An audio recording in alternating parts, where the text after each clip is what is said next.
Welcome to Prodeo Weekly and welcome to Palo Alto, California. I'm on the road again. I'm spending the week with a giant tech manufacturer that we all rely on a daily basis. I'm at Intuit and I've told this before, I'm part of Partner Council, and this is my second visit to campus where we spend the whole week talking to leadership, to product designers, going through their strategy, through their product designs, and sort of seeing where they're going. And it's a really interesting week where I get to learn a lot and hopefully provide a positive impact towards the product as well as the community. At least that's what I'm trying. I'm sure I'm going to get a little wrong along the way. There's 22 of us this year, a lot of big names that you would know in the accounting space, including Hector Garcia, which has been a nice introduction. I know he was on Partner Council, I believe 2016, 2017, so many years ago. And they brought him back because they wanted some insight from the smaller firms, which he would represent the same as we do. And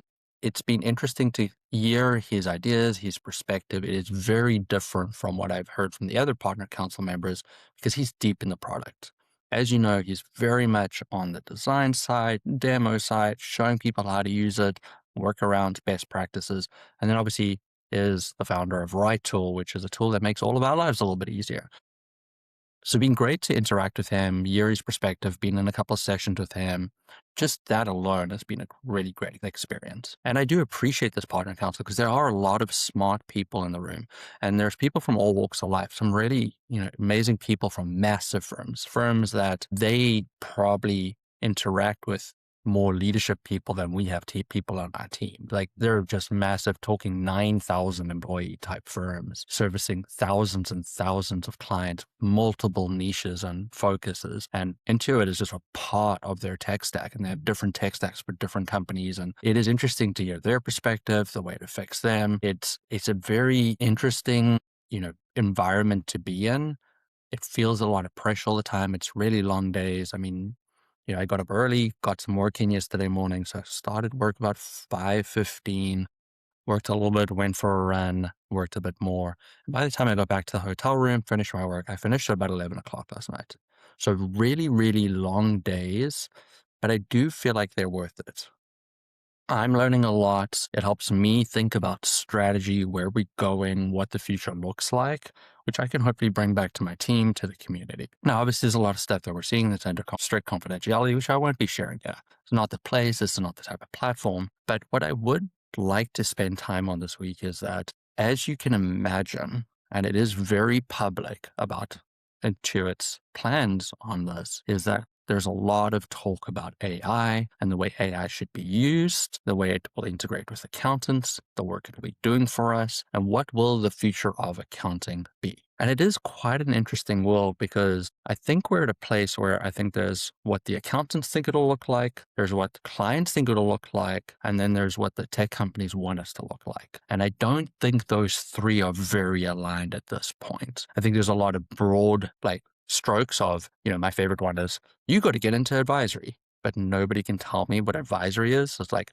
oh, it's giving advice. It's like, well, I give advice when I tell them to post that journal entry instead of meals and entertainment to office equipment. Like these things, that's giving advice. And as a total side note, and I went into this on social media last weekend, nobody can tell me what an advisory service is. There's no definition. And I feel like we're running down the same path we did with CFO level services where we did not define it. Let anybody decide what it is, and then bitched and complained when price pressure pushed us all downwards. And the idea is, hey, you should be doing advisory, you can charge more. But then if you start throwing in these low-level services and advisory, you're just going to get that downward pressure at the same time. Side note, probably not the right place to talk about it. Let's continue to focus on AI. I use AI on a daily basis. I live in ChatGPT. I try use, if there's an AI functionality in any tool that I use it. I'm the guy who wants Alexa to be listening to me 24/7, 365 and help me make decisions. I'm good and comfortable using AI. And I use it in the wrong ways, like a Google search at best times.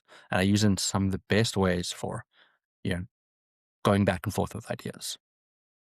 Be my thought partner. Make sure I'm not sounding like a total lunatic. Rewording emails, because I can be blunt, I can be short. And what I've realized is that things that sound great to me don't necessarily sound great to the rest of the population. So I use it in many, many different ways, including building. Let's build something with AI. But I'm a beginner at this, right? Claude has hit us all, taken over the world. And honestly, I can see the tab right now. I have all versions of Claude sitting open, ready for my use, and I haven't touched them. And I would still say I'm more advanced on AI than most people, but I'm not in that place that I know a lot of you are out there. There's a lot of great people. You can go on LinkedIn, you can go on YouTube, you can go find them. They're using AI in amazing, amazing ways, and they're doing hundreds of different things and creating streamlines and making their lives super easy. And I wish I could be like them, and I strive to meet what they're doing. But if anything in life, it's our own journey and we should be comfortable with that. But here's the big, big, big, big but. AI is here and it is not going anywhere. If you want to use AI or if you don't want to use AI, you do not really have a choice. If you're using technology, there will be artificial intelligence built in. You're going to see the little diamonds on everything. There's going to be functionality that's going to make your life easy. You need to get comfortable using AI in ways that you are comfortable using AI. And I always say, start with a small thing. I'll use it to help you write emails. It is fantastic because it can tell you, you can draft it and then say, this is how I want to come across. This is the tone I want. This is the person I'm talking to. Please help me write it so that I won't look like an ass. Or I won't piss them off. Do that. Just start there. Now, this is going to sound like a video that should have been made 12 months ago, and it probably should have. And I've said this on other platforms before. We just need to get started. Every single one of us, every professional, every accountant. Because when I started, I said accountants have an idea, clients have an idea, tech companies have an idea. All three of those ideas do involve AI, and it does involve us adjusting and changing. We need to get started in AI today because our jobs will be very different in the future. There is no ways we can do our work the way we used to. Now, person will prove me wrong and they'll start an accounting company where they're doing paper journals again and they're writing everything in ledgers. And there'll probably be a market for that. And there'll be people that like it because, there are people that are scared of technology, and that's okay. Let that market exist. But if you want to continue to have a business where you're successful, or if you want to work in businesses where you feel like you have a career projection and you want to achieve things and you want to be able to earn a good salary and you want to be relevant, AI is a part of the future. And you can play around with LMs like ChatGPT, like Claude. Go do it. I want you to, but you don't have to do that. One of the places where you can start getting comfortable with AI is remaining close to the tech partners you choose to use and learning how to use those AI interventions to make your life easier, allow you to get more done, and allow you to have conversations with clients to help them grow. And if you don't have clients, like you're not client facing, take that time then to coach, mentor, even train yourself. Remember that the AI isn't necessarily yet to take our jobs, though there is a version in a world where AI takes our jobs. But it's supposed to make our lives easier and allow us to do things we want to do. Now, I know a lot of you, and I've spoken to, I just spoke to an accountant a couple of weeks ago, and they're like, I love posting journals. And I'm like, fantastic. You can't do that anymore. Now, that's a hard pill to swallow. The thing you love, you cannot do. But I do feel like the people who love posting journals are most likely in the minority. And these tools are going to take away the mundane, boring stuff we don't want to do. Realistically, a lot of these tools can change a small provider, one-man band that has a couple of clients. There's a very good chance that they still can charge the same amount, but just do a lot less work and have a lot more free time for their hobbies. I think that's a good world. As long as you can continue to show your work, show your value, show that you can be trusted, your clients will probably continue to pay you. Not all of them, because we see it already. There's clients like, well, I'm just going to get AI to do it.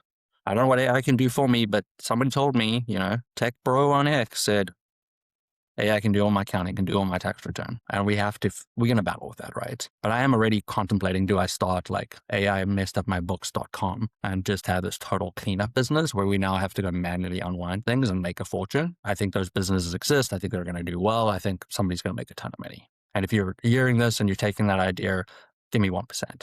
I'd love it. But we need to get started. Every single one of us. I'm teaching Mike. kids how to use AI, what it means, how to use it. You should be able to play around with it. You should be teaching your grandmother how to do it. AI is a part of our life. We need to get started. It is changing the way we're operating, and we just need to get ready for it. This is the message I can bring to you after spending time in front of a tech company. AI is coming, and they're going to shove it down your throat. Get comfortable with it. And don't think it's just them. It is all tools. Go and look what Digits is doing. They have zero intervention till the financials are done. Our world is changing, and it's changing really, really quickly. We have to embrace that a new world is coming, and individually we need to figure out what that means for us. I'm here to encourage you to jump head first. It doesn't have to be a lot, but do something, because doing nothing will render you obsolete. Until next week.